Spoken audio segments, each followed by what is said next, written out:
Il y a eu, on va dire, un autre scandale qui a été ce livre dans lequel vous reveniez sur la naissance de votre fils. Ça va mieux avec lui? Pourquoi ça irait mieux? Je sais pas, parce qu'avec le temps les choses passent. Non, parfois. non, mais ça va bien, oui, ça va très bien. Pourquoi? Parce que ça n'a pas été parfois. Non, il y a des moments de tirage. Bon, vous savez, dans toutes les familles, hein. Voilà, un petit peu plus que la moyenne. Oui, peut-être. Un peu. Peut-être. Et cette vie de famille telle qu'elle est aujourd'hui, ça vous plaît? Telle qu'elle est installée, avec lui, les relations que vous aviez? C'est-à-dire qu'on a des relations, lui est en Norvège et moi ici, et on se voit très très rarement. Et vos petits-enfants?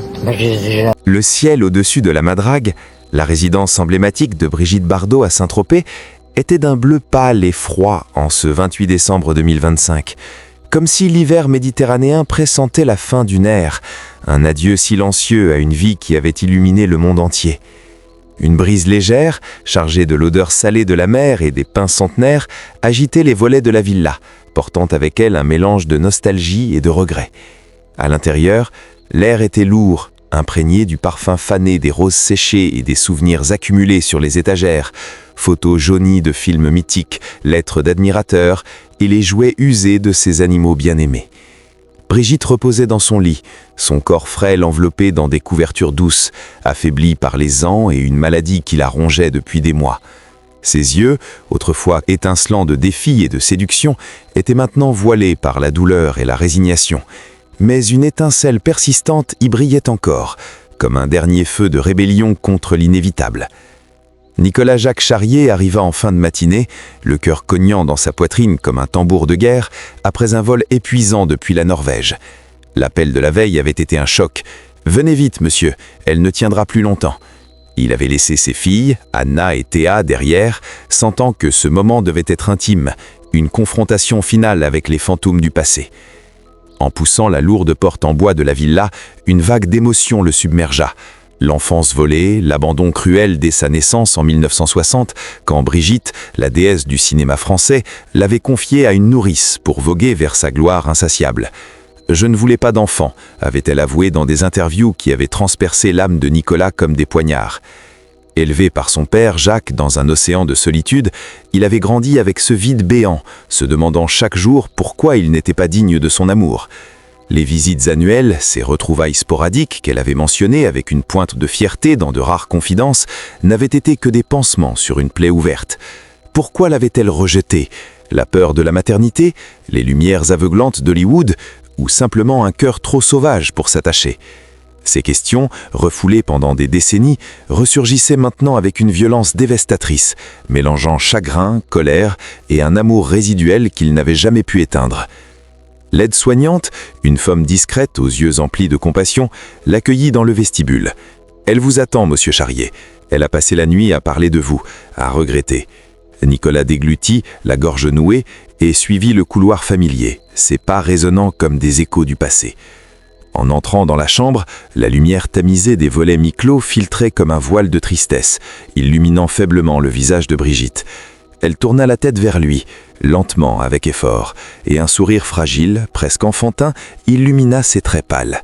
Ses cheveux blancs cascadaient sur l'oreiller, et sa main, veinée et tremblante, se tendit vers lui. « Nicolas, mon fils, tu es venu. Je craignais que tu ne veuilles plus me voir après tout ce que je t'ai fait. » Sa voix était un murmure rauque, brisé par la fatigue, mais chargé d'une émotion brute qui fit vaciller Nicolas.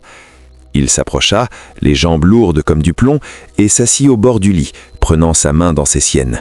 Sa peau était froide, fragile, comme celle d'une poupée de porcelaine sur le point de se briser. Une larme chaude roula sur la joue de Nicolas, puis une autre, libérant un torrent qu'il avait retenu trop longtemps. « Maman, bien sûr que je suis venu. Comment aurais-je pu ne pas, même après tout ça ?» Sa voix se brisa et il baissa la tête, ses épaules secouées par des sanglots silencieux. Brigitte serra ses doigts avec une force surprenante pour son état, ses propres yeux s'embuant. « Ne pleure pas, mon garçon, ou pleure pour nous deux. J'ai passé ma vie à fuir les larmes, et regarde où ça m'a mené, seul, avec mes regrets comme unique compagnie. » Nicolas releva la tête, ses yeux rougis fixant les siens, un mélange de douleur et d'accusation dans le regard. « Maman, pourquoi m'as-tu abandonné comme ça? Dès que je suis né, tu m'as donné à une nourrice, comme si j'étais un fardeau. Tu as dit publiquement que tu ne voulais pas d'enfant. Ça m'a hanté toute ma vie. J'ai grandi me sentant invisible, indésirable. Papa a fait ce qu'il put, mais le vide, ce vide que tu as creusé en moi, il ne s'est jamais comblé.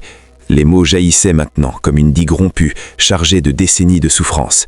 Brigitte ferma les yeux un instant, une grimace de douleur traversant son visage, pas seulement physique, mais émotionnelle. Je sais, Nicolas. Oh, comme je le sais. J'étais jeune, stupide, égoïste.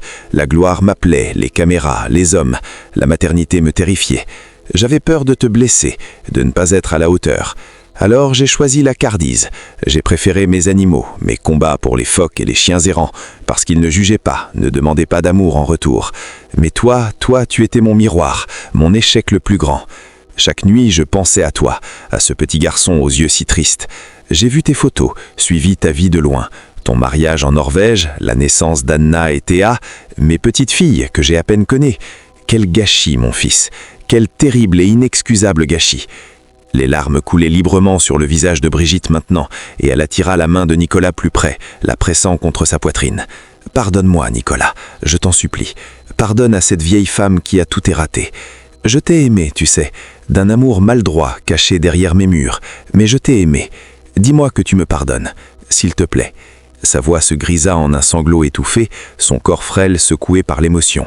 Nicolas, le cœur déchiré, posa son front contre le sien, inhalant son parfum faible, lavant des souvenirs d'un temps perdu. « Maman, c'est dur, tellement dur. J'ai passé des années en thérapie à essayer de guérir de cet abandon. Mes filles, Anna et Théa, elles m'ont sauvé. Elles m'ont appris ce qu'est l'amour inconditionnel, celui que tu ne m'as pas donné. Mais oui, je te pardonne. Non pour effacer la douleur, mais pour nous libérer tous les deux. Je te pardonne parce que je vois maintenant ta propre souffrance, tes peurs qui t'ont emprisonné. » Brigitte soupira, un soulagement visible dans ses traits, et un sourire doux illumina son visage pour la première fois. « Merci, mon fils, merci du fond de mon cœur brisé. Parle-moi d'elles, d'Anna et de Théa. Dis-moi ce qu'elles sont, ce qu'elles font. Je veux les imaginer, les serrer dans mes pensées avant de partir. » Nicolas, essuyant ses larmes d'un revers de manche, hocha la tête, sa voix plus douce maintenant, teintée d'une tendresse inattendue. « Anna est forte comme toi, rebelle avec un feu intérieur. Elle travaille dans l'environnement, sauve les océans, un peu comme tes combats pour les animaux. Théa est plus douce, artiste, elle peint des paysages norvégiens qui te plairaient. Elle a tes yeux, maman, ce regard qui captive. Et tes arrière-petits-enfants, 3 petits Norvégiens pleins de vie. Je leur parlerai de toi, pas seulement de la star, mais de la femme qui a regretté, qui a aimé à sa façon. » Brigitte écoutait, les yeux brillants, serrant sa main comme un trésor. « Elle porte mon héritage alors, pas celui des films, mais celui du cœur. Promets-moi, Nicolas, promets-moi de leur dire que je les aime, même si c'est trop tard. Et vis pour moi, mon garçon, vis pleinement, sans les chaînes que je t'ai imposées. » Ils parlèrent ainsi pendant des heures, les mots coulant comme un fleuve longtemps retenu. Brigitte racontait des anecdotes de sa jeunesse, les tournages fous, les amours passionnés, mais aussi les nuits long terme où elle pleurait pour son fils perdu. « J'aurais dû venir plus souvent en Norvège, te serrer dans mes bras, mais la peur, toujours la peur. » Nicolas, à son tour, partageait ses joies et ses peines. « J'ai construit une vie calme, loin des projecteurs. Grâce à toi, j'ai appris à chérir la simplicité. Mais l'absence, elle m'a rendu plus fort, plus aimant pour mes enfants. » Les sanglots se mêlaient aux rires faibles, aux murmures tendres, tissant un lien fragile mais réel dans ces moments volés à la mort. Au fil de l'après-midi, Brigitte s'affaiblit, sa respiration devenant plus laborieuse, ses paupières plus lourdes. Nicolas ne lâcha pas sa main, veillant sur elle comme un gardien fidèle, murmurant des mots d'apaisement. « Repose-toi, maman, je suis là. » Elle rouvrit les yeux une dernière fois, fixant son visage avec une intensité déchirante. « À revoir, mon fils chéri. Merci d'être venu. Merci pour le pardon. Je t'aime, Nicolas, plus que les étoiles, plus que la mer. » Une larme finale glissa sur sa joue et Nicolas, le cœur en larboux, posa un câlin sur son front. « Au revoir, maman. Je t'aime aussi, toujours. Repose en paix, avec tes animaux qui t'attendent. » Il resta là, immobile, tandis que le soleil déclinait sur la Méditerranée, emportant avec lui l'âme de Brigitte Bardot, laissant derrière un silence chargé d'émotions, chagrin abyssal, pardon cathartique et un amour enfin exprimé, éternel dans sa douleur. Ce soir-là, en repartant vers l'aéroport sous un ciel étoilé, Nicolas appela ses filles, la voix encore rauque des larmes versées. Elle est partie, Mais nous avons parlé, vraiment parlé. Elle a demandé pardon, et je lui ai dit au revoir. Venez mes chéris, je vous raconterai tout.